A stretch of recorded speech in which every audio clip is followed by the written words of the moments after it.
myself.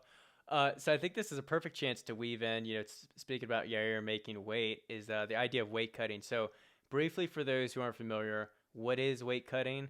And what does that process look like for Yair, or just, a lot of fighters you work with in general? Okay, yeah. So weight cutting as opposed to weight loss. So weight loss, obviously, some may know, some may not know. Let's say the fight camp is about weight loss. So he's Mm-hmm. losing body fat. He's losing actual mass Yeah. during fight camp, and then essentially weight cutting is dehydration and like losing fluids. So we Mm-hmm. get to fight week. That's technically like weight cutting because we are The manipulating his work's kind fluid of done there. intake, Yeah. fiber intake, Mm-hmm. carbohydrate intake, which is going to affect his glycogen. So we are essentially dehydrating him, and that is what weight cutting is essentially. Mm-hmm. So start Tuesday, we pull sodium, we pull some fiber, pull carbohydrates, and then you water load. So basically, Mm-hmm. you're drinking X amount of water based off how much weight you had to lose, and that helps flush out the excess sodium, and all that stuff. But the biggest thing is, it's basically a non-sustainable way of losing weight. So it's Yeah. just you're basically being a shell of yourself, which I, in my term, and if I could do it and ban weight cutting, I would if there was a better way to handle it.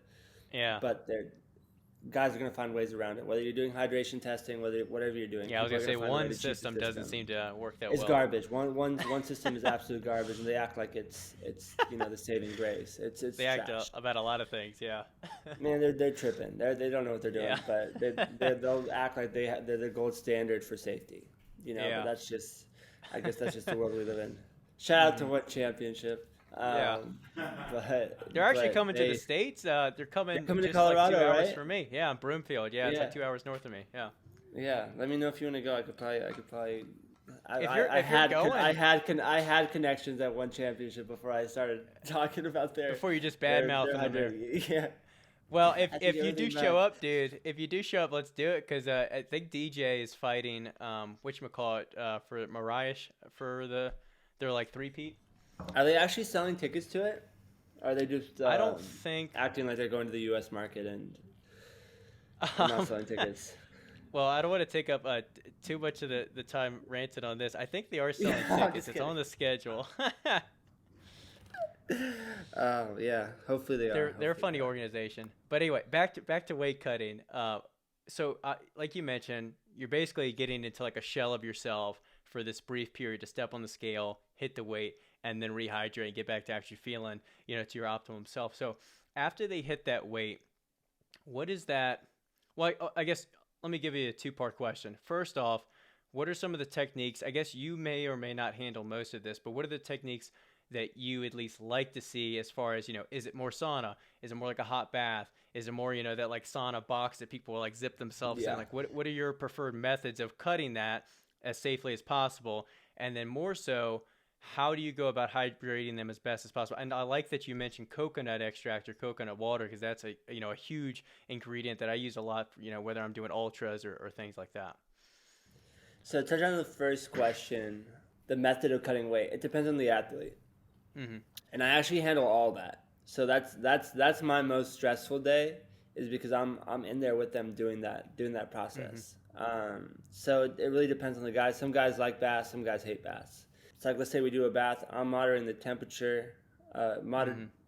and time, and basically I'm tracking their sweat, how much they're sweating, tracking all that. So I have Mm-hmm. all that on paper. I'll start a lap timer, so I kind of have an idea how much they're sweating, how consistently they're sweating, Yeah. um, and so that's in the bath. And then in the sauna, it's a little bit more difficult, but track the temperature. It's just hard to Yeah. adjust the temperature in a sauna. Obviously, like if it's a dry sauna, like you really have no control over the temperature. The Mm-hmm. temperature is kind of just a temperature. And then like let's say we're doing sauna, keep guys in there for an X amount of time before they start sweating. Kind of track their sweat, see how they're doing, get them out, and then we'll usually do a wrap or like a mummy or a burrito. Mm-hmm. Um, Yeah. and so that essentially is us wrapping them in towels, still keeping the sweat going, but getting them out of the high heat. So obviously, Yeah. their cortisol raises when they're in the sauna. Mm-hmm. It's high temperature. It's highly stressful. So when we get them out of there to a lower temperature, the sweat stays somewhat consistent, but they're out of that environment. So they're wrapped up Yeah. in towels, put a little ice on their neck, still track their sweat, and then do that process. I mean, and then some smaller guys, like the fast twitch guys, I like to call them, they usually like to work that weight off. So do pads. Yeah, I've seen some fighters do that. Yeah. And I like to think of it, guys that are just smaller, just have that like that fast twitch, and they like to move. They're kind of just like, they're guys Jittery. that like jittery, like they just like to be able to move. So the last thing they want to do is just wrap up in some towels and sit there. Yeah. And Sergio Pettis is one of those guys. Like he could be in a sauna for 20 minutes and lose 2 pounds, or he could do like a slow pace on a treadmill and lose 2.5 pounds. And that'll be more do the enjoyable. same do the same amount of time. And he's not breathing in hot air. And so it's one of those things. It's a preference, depending on what that fighter does. So I don't try to change that. Okay. I'll give guys tips. I'm like, hey, I think this will work better based off your sweat rate.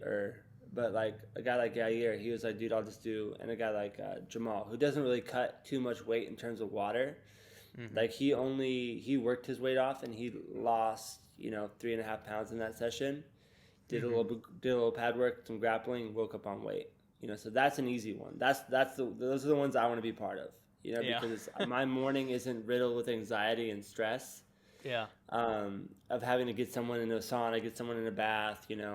It's highly stressful. I tell people I'd rather be them than be me, because I'm facilitating the whole process of it, and it's stressful. But I guess at the end of the day, it just comes down to a preference of the athlete. But with the when it comes to rehydrating, not to cut you off, when it comes to rehydrating, how do you go about that process?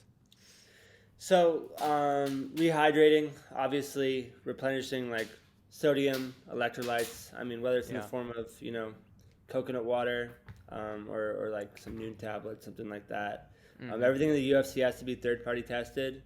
So if I am using like that makes sense, I use like the SIS, SIS. Yeah, I've seen that brand. Yeah. Those ones are third-party tested, and then getting like a carbohydrate, like I'll use GM1 Sport just because that one's third-party tested as well. Shout out to BPN, and then it just is based off the weight cut. Honestly, I have like a whole algorithm that's just how much they came in at fight week at, what they weighed in at. So I have a general idea of how much sodium, potassium, and electrolytes they lost throughout the week. Okay. And then so you got it down to science. Replenishing them with that, and then obviously putting that back in, and then refueling them is a whole different thing. But the base of it is they're losing a bunch of electrolytes through sweat. Yeah. They're losing potassium as well through that, and then they're glycogen depleted just because we've cut their carbs, and they've been training pretty much. Not all the time we cut their carbs, but I mean most of the time guys are cutting weight. You're going to be cutting back on carbs just because the weight of that glycogen in their muscles.